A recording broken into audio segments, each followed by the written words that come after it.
Hi, welcome to C&T Collectibles. I am C. Hope you are doing well, and this is 3 Up and 3 Down, where we take a look at the top 3 risers and fallers in baseball card land over on Card Ladder, according to Card Ladder, and then we'll hop over to Starstock and take a look at players that had a great week on the actual diamond and see what, if anything, we should be doing with them. And so we'll start it out with, and again, if you're looking for trading or anything like that, you want volatility, and there's nothing more volatile than these risers and fallers here. So we'll start off with the number 3 faller down 44% for the week, and that is Aaron Judge. His regular tops, not the chrome, in a PSA 10 down 44% for the week. So getting rejected at previous resistance here and breaking this kind of this upward trend. So usually these compressions will lead to kind of an upward breakout, but it was not able to do that. Coming into a buy zone here, Aaron Judge, when he plays, is a terrific player, but really his biggest question is health. And so, and it's a big question. It's a fair question. So he doesn't stay healthy too often, and I think that just makes people pretty nervous, and it's going to put a ceiling on his card prices overall. He's going to have to do he's going to have to string together a few healthy years to really repair that level of the damage. Bryce Harper, number 3 riser for the week, up 80% with a nice pop off the bottom of the range here. So this is a future Hall of Famer for the most part here. So this is coming up to a pretty decent resistance point here, and this is a pretty strong move off a couple of sales, and so might let it go in the short term. But if you are looking for Bryce Harper, again, he's corrected. We look at his leg up, his update one. He's got 1 million base card rookies, and so I think there's other ones to maybe get here. But yeah, if you're looking for Bryce Harper, we've talked about him enough on this channel. There's been some opportunities. This is probably one that you wait on just a little bit, let it come down a bit and grab one. But again, if you're collecting Hall of Famers, this is likely one on the track that he's on. And again, he has to put together a few more good years, but he's certainly capable of that. Number 2 faller for the week, Jared Kelenic, down 47%. Downward trend with a monster breakout, which doesn't make sense. I think we looked at a different version of his card, but whenever you see these one-offs, someone taking it from $60 to $200 or whatever it is, $150, that's just one person driving the market, and that's not a market. One person just isn't a market. So you would just wait and patiently wait for it to come back into an area of buying. And so again, it's just getting very, very thin here. It's tough to make sense of what people are going to do. We can make sense of what thousands of people or millions of people are going to do. Making sense of what 1 or 2 people are going to do, forget it. That's a tough one here. So again, he's a terrific talent. Didn't go well the first time around. That happens. But if you're into prospecting, having a piece of Jared Kelenic is not a bad idea. Number 2, all right, here's a person that has kind of proven everything that they're going to prove. Mickey Mantle up 108% here, so very thinly traded stuff, and getting a very big pop as people are. Maybe they're sick of the prospecting, the volatility. They're just looking for some of the goats, and you see that. There is a lot of people looking forward, especially if you watched a lot of the live streams from the National. They're looking for the Mantles, the Aarons. A lot of players that are established, and not that there isn't any risk to them, but their legacy is largely established. All right, number 1 faller for the week is Frank Robinson, down 48%.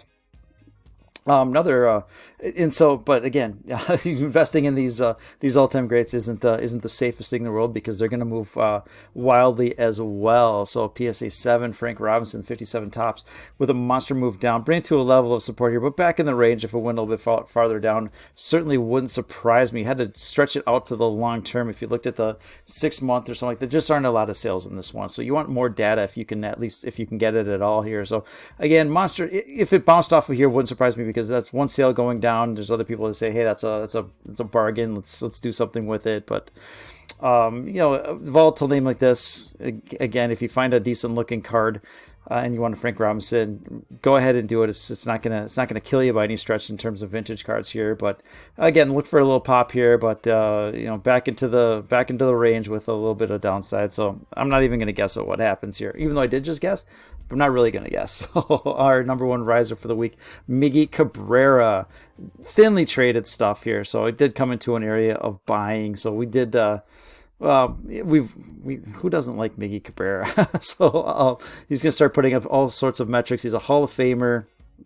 Again, all these milestones of 500 home runs, and it's just 3,000 hits, and he's going to hit those. If maybe he's hitting them right now, and that's what drove this. But try and get your hands on a piece of Miggy Cabrera here. So we've looked at him in the past. This was an interesting area, but that's too much too fast. I think if you wait, you probably get a little bit better price here. All right, let's move into some players who did well in the actual diamond. We got to start it off with Joey Vado, just a monster week here. So 10 for 34, 8 home runs, 14 RBI, 9 runs scored. He had home runs in 7 straight. Did not get to the 8 straight that Dale Long, Don Mattingly, and Ken Griffey Jr. got. So that's the major league record here. I remember when Donnie Baseball did it in 87, and then Griffey matched him in 93. That was pretty exciting stuff. So Joey Vado's had a terrific career overall. So what, if anything, should we do with him? Well, you should have a Joey Vado. He's a borderline Hall of Fame type player, and you could make a case either way on him. So we don't need to go back, and we don't need to look at what he's, what am I looking for here? We don't need to dig too deep into his numbers. He's been terrific. You've got 5, 6, 7 more players. Just in an incredible peak. 6, 5, 3. This is what a Hall of Famer looks like. 5, 3, 6, 6, whatever. So if you can have that 7-year peak where you're putting 5, 6, 7 WAR, be an MVP candidate, or just win an MVP like he did, then you're doing something right here. But some of the things that are concerning about Joey Vado, if you look at his career numbers in hits, not even at 2,000 hits, that's light. So what he's really going to have to do at his age, we've talked about him passing in our long-term investing series, is can he hang around for a few more years, pad those numbers, get up to 2,500 hits, start to make those counting stats look just a little bit better. But one of the things that, again, he has going for him, you can make the case against, doesn't have 2,000 hits, you make the case for career average.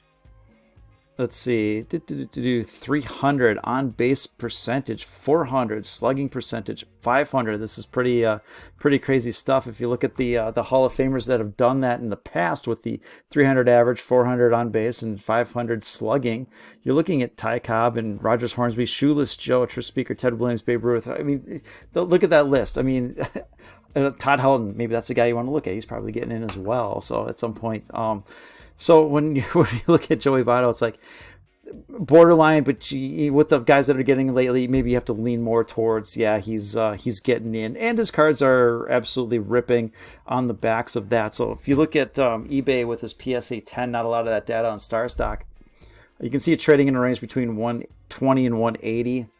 So, if you can get it towards that 120, 130, put him in that class with like the Freddie Freemans of the world, where it's like, all right, probably, but not a definite by any stretch here. And you should be able to get him in that, that 150 area, 160 or something like that. I don't think you need to go after it right now after the best week of his career is probably not when you buy or anything like that. But big move here. The Bs haven't moved, so if you're looking for a lower Joey Vado, the Bs look pretty interesting relative to the A's, but the A's maybe come back into an area where there's been a little bit more buying. Wait for him to cool off just a little bit. But yeah, awesome player, borderline Hall of Famer, lean towards Hall of Fame, and get a piece of that if you can. So Austin Riley, we've talked about him quite a bit on the channel here, and he gets it again. Why not? He's on here again, helping my fantasy team in a personal favorite. So I'm going to talk about him. 12 for 33, 6 home runs, 13 RBI. And so again, this is the type of player that you want to speculate in. 24 years old, having a terrific season, 136 weighted runs created. High BABIP, so the average can come down a little bit, but he's hitting a decent amount of home runs, strikes out a commensurate amount for someone who hits that amount of home runs, and walks a decent amount, which should minimize the slumps. And so we talked about him pretty recently and said that dollar area, you put a few, buy it at $1. You want $1, this is where the price is, but put a few bids down here as well. And so that's a pretty nice rip on the back of a really nice week here. So again, this is a guy that profiles as an all-star over a period of time here. So now you're kind of in the middle of the range here. So there's not a ton to do. There's upside to $2, and that's a decent amount of upside. But if you're watching us last week, hopefully you snaked a few of those dollar bids here. All right, Brendan Rodgers. 1 second here. I don't think that's where I'm going to go. I want Fangraphs first, so I'm going to fire my editor. That's what I'm going to do here. So Brendan Rodgers come up. He's had himself a nice week. Now he's finally getting some playing time here. So 10 for 32, 4 home runs, 6 RBI. And he's just coming up on his age 25 season, hasn't put up a win to his name. So with Brendan Rodgers, he's on a hot streak. Is this the time that you buy him when he first comes up, starts producing? His prices, we'll look at those in just a second here, but maybe this is not a player you chase at the moment, but he is an above average prospect here, and he's doing what he's supposed to do. So he's been seasoned long enough. Colorado's messed around with him. So 20% strikeout rate, 6.5% walkout rate, 301 BABIP. So nothing is just sticking out as, my gosh, he's just getting lucky. I mean, he's a good player. But he's really on kind of a hot streak here to kind of get started, and people are excited about him because they've been waiting for him to come up and start producing like this. And so you can see, again, if you want to speculate on him, he's anywhere between that 50 and 30 cent range is a decent spot to take a shot on Brendan Rodgers. So in Colorado, he could do something, and this was one of their top prospects, and so maybe it's worth a little bit of shot if you don't have a piece of him. But does he profile as anything out of this world? I'm afraid maybe not. All right, George Springer, 10 for 31, 2 home runs, 6 RBIs. He comes up to help the Jays, who do they need a lot of help? So they're in the East. They need help. So, but they've acquired some pitching and made some nice trades. It's always amazing when I look at George Springer. That's like, wow, he's way older than I thought. He's almost 32 years old with 27 wins above replacement. So, as far as that long-term track, he's had some pretty nice runs, but he hasn't put together that 7-year peak that you'll look for. And he's going to have to put up another 30-something wins above replacement over the next couple of years. And you tend to see it with Joey Vado. We see it with like Albert Pujols at age 35. These guys just drop off a cliff in terms of production. And so he's getting his feet under him, so he's striking out a little bit more than he has in the past. But again, he's only 34 games into the season here. He's just kind of coming back. But 152 weighted runs created with 11 home runs. He's when he strikes out, when he doesn't strike out, he sure produces here. So he will be a benefit on the field. But as far as his cards, that long-term track isn't quite there for him. So they're showing a little bit of a lift here. And I don't, $10-12, I don't think I would pay that for a player like this. There's likely upside.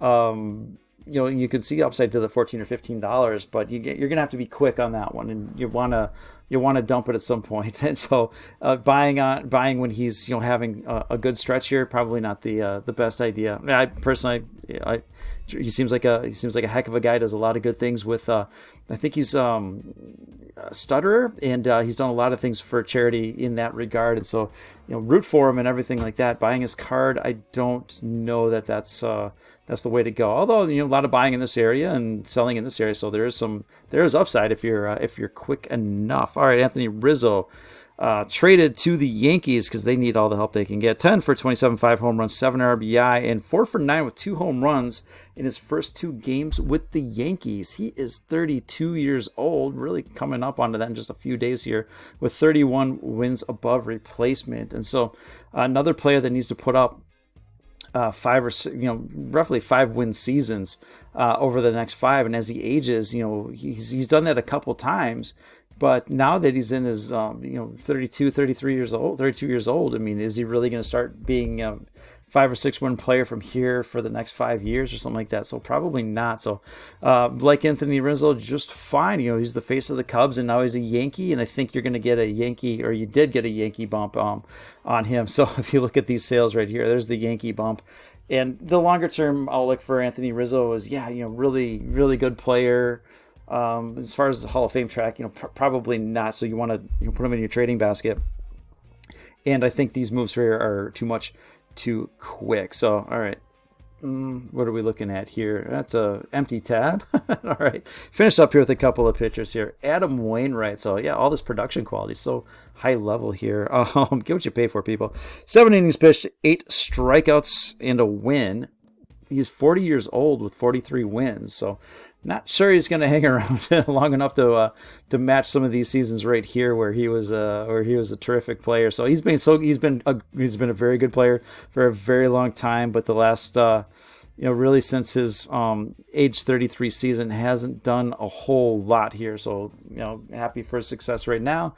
But again, trading basket, and even Starstock doesn't have a ton of data on him. So Frankie Montas, another 7 innings pitched, 10 strikeouts, and a win. 20 years old, a lot older than I thought. 6 wins to his name here. So again, trading basket type player here. Let's see if he can put up a few 5 or 6 win seasons. I mean, that's what he's going to have to do for a stretch, and I'm not sure that's going to happen. So he'll have some nice starts here and there. He's having a nice season thus far, but as far as his cards, again, not a lot of information on Starstock. So just for the most part, keep it cheap. Keep it cheap on Frankie Montas. It's a pitcher. You're not investing in pitchers anyways.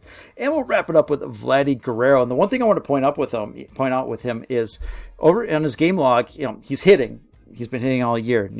So they went from their AAA ballpark in Buffalo or whatever, or were they in Florida? I don't remember. AAA park, which is very favorable. Now they're back in Toronto, and so we want to look at his home away splits, and for the season, it's roughly equal. There's a few more away games that they've played. The hits are similar, but the home runs are very disparate. There's a lot of difference in home runs. There's a lot of difference in average as well. And so, his cards right now are pretty elevated, in price if you compare him to other Hall of Famers. Should he be worth more than Mookie? Should he be worth almost double like a Freddie Freeman? 40% more or whatever it is. And Vlad, he's a terrific talent. He very well could be, but I think you need to see this for a few more years before you start paying those prices. He's had an amazing start to the season, but as the transitions more to a major league type ballpark, you can see that the home runs may start to regress. The average may start to dip a little bit. So he's banked the 21 home runs and the 360 average, for the most part, from those home games. But, if that pace slows a little bit, then you'll see his cards cool off. I think they're elevated. Even though the trend is up, we look at them every week. I think they're elevated fundamentally. And, if you're heavily into Vlad, switching him into players that are starting to heat up again, like the Soto, Tatis. Tatis is injured again, but he's banked a lot. Maybe look at like an Acuna or some of those other young guys, especially Soto. Flipping those may make some sense. So if that's what I got for you, we'll have one more video this week. Got a nice guys camping weekend this weekend, so it'll be a shorter week, but that's all right. You guys don't mind. So good crew here. So that's what I got for you, and have a great day. Bye now.